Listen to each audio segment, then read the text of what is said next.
This episode of Another Great Day is brought to you by Not a Picture, when you need less than 1,000 words. It's Monday, January 16th, 2023. I'm Aaron, and this is Chris. Hello. And we'd like to welcome you back to Another Great Day. Sorry, I'm laughing at my own fake sponsor intro. You wrote it, Chris, and it's cracking me up. Not 1,000 words. Oh, no. Hey, what's that sound? Huh. Okay. All right. I'm digging it. Chris, you're sounding really great on the trumpet or piano or drums or bass, whatever. It sounds like you've really been practicing hard. I've really been practicing at playing music on devices to play music. Wow. Yep.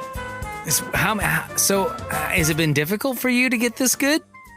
Well, I have to find a service that will play music for me, and then I have to it's been hard. I spent a long time this year, every day, trying to figure that out. Well, congrats on the hard work, my man.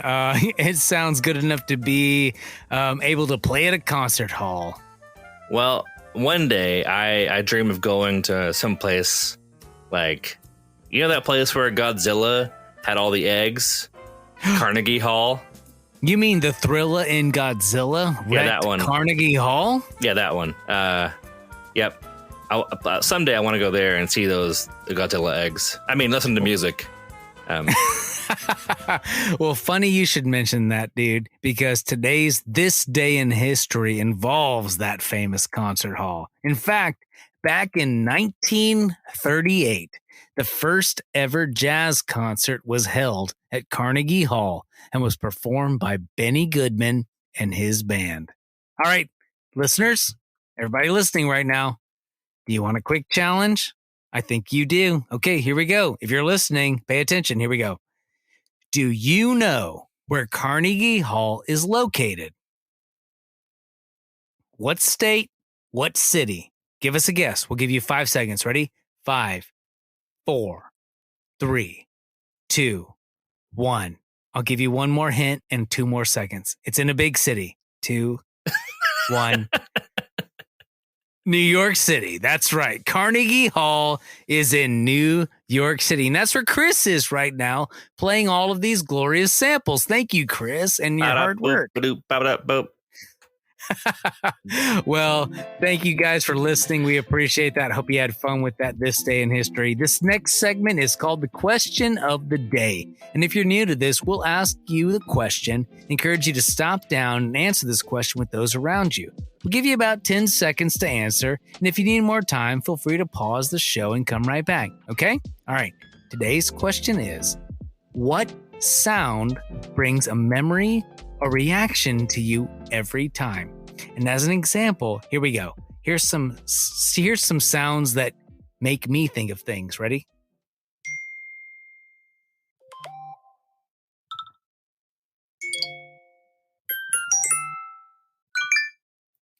That's phone things, Aaron. Those are phone things. There could be other things, but I just said for me, those are things that remind me of things. All right, so we're going to give them 10 seconds? Yep, let's give them 10 seconds, and we'll be right back and to answer and discuss this question.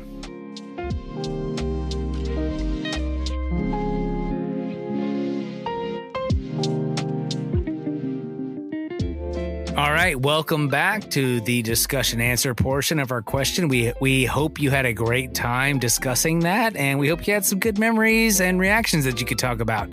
Chris, did you have anything that came to mind right off the bat? I do. This is real serious.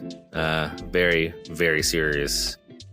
There is one sound that brings me extreme pleasure inside of my soul. It's the sound of a video game soundtrack called Donkey Kong Country. The song from that game is called Aquatic Ambience. I knew it. Everybody loves that song. What the heck? It's the underwater level. I don't know why. It is so good. I would highly suggest every person ever listening to it, especially when they are having a stressful day. So, you tell me right now, If I was to play that song right now on our podcast, would it cancel us out if I played it for 5 seconds? We can give it a try. Here we go. Ready?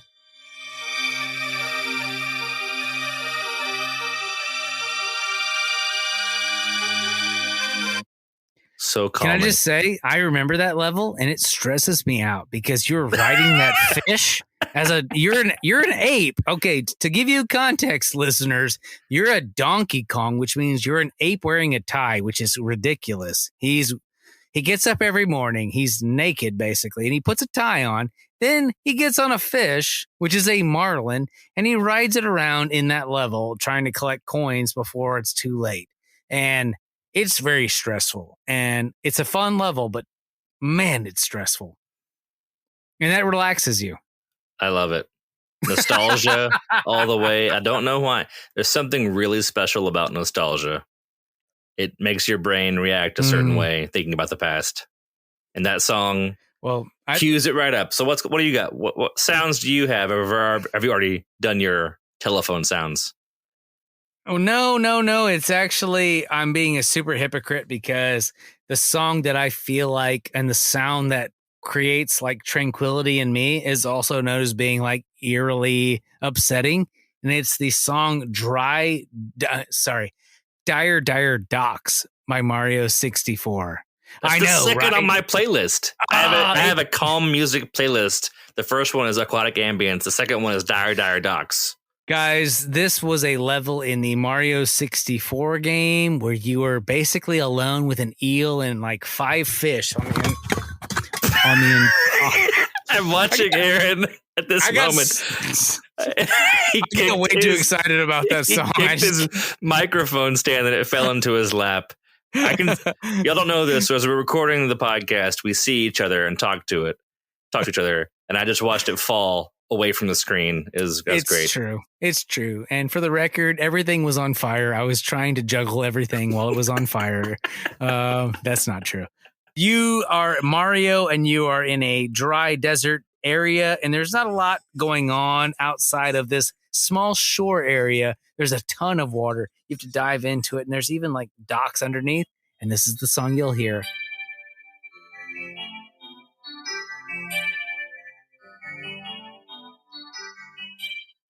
Both are underwater levels. Those are water levels. And unlike the water temple in Zelda, the Ocarina of Time, which stresses everybody out and makes everyone quit the game, these songs made you continue to play and have a good time. So the water level is actually, I think, my 5th song on that playlist from Zelda. Really? Yeah. The water temple level? Yes. Well, you are in rare company, my friend. Okay, well, if you guys have any thoughts on the songs that are the tones or sounds that bring memories back to you, we would love to hear those. So please send those to anothergreatdaypodcast@gmail.com, and we'll read those on the show during our listener feedback segment. Otherwise, we hope you enjoyed this discussion topic, and we'll be right back with today's word of wisdom. Now, this part of our show is called the Word of Wisdom. We'll take a proverb or wise saying and help you break it down a little, especially for you, Samantha. I don't even know a Samantha. Anyways, this one's for you. Take it away, Chris. That was a Frozen 2 reference, wasn't it? 100%. Oh, man. All right. Today's Word of Wisdom comes to us from Proverbs 17:1. Better is a dry morsel of food served with quietness and peace than a house full of feasting with strife and contention. Thank you, Chris. A little breakdown for you guys. It's better to have little but live in peace than it is to have a ton of things but to live with everyone hating each other.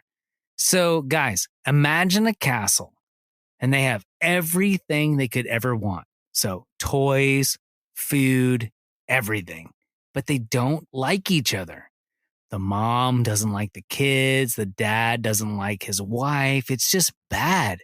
No one likes each other. Doesn't sound very fun, right?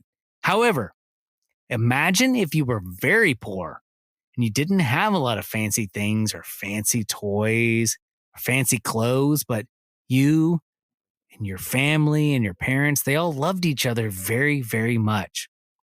That's what this proverb is saying. It's better to have nothing but love each other than it is to have all the things in the world but to dislike each other. Well, that's going to bring our show to a close today. We want to thank you all for listening, and we hope you make it another great day.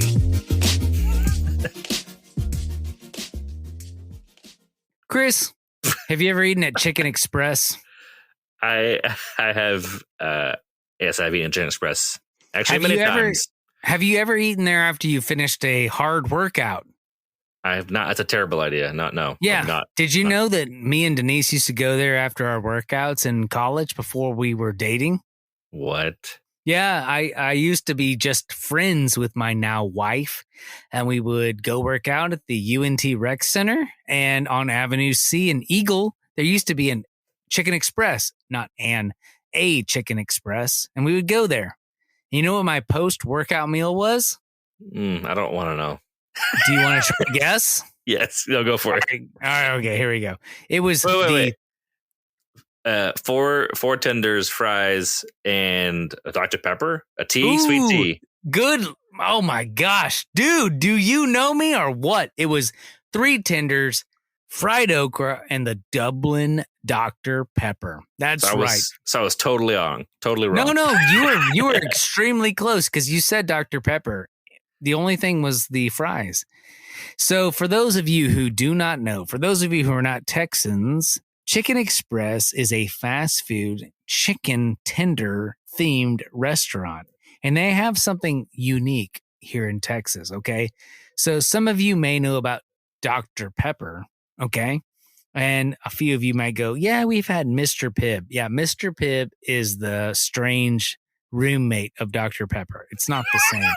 But there is also the concept of Dublin Dr. Pepper. So if you were thinking of like better, best, awesome, better is Mr. Pibb, best is Dr. Pepper, but awesome is Dublin Dr. Pepper. And I have it on good authority, Chris, that you've been to Dublin. I have sad news for you, Aaron. Oh, no. You will never have Dublin Dr. Pepper again.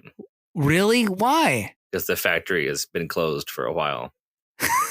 And it is now the Dublin Soda Company, and that has also been closed. No, I went to the Kroger the other day and bought Dublin root beer. So specifically because it said Dublin. That must be from Waco, and it's just branding. Oh no! I'm sorry. Well, guys, I hope you've enjoyed this post-credit scene. That's super sad. Stay hard, Dublin Dr. Pepper, and we'll see you next time for another great day. Oh, I'm sorry.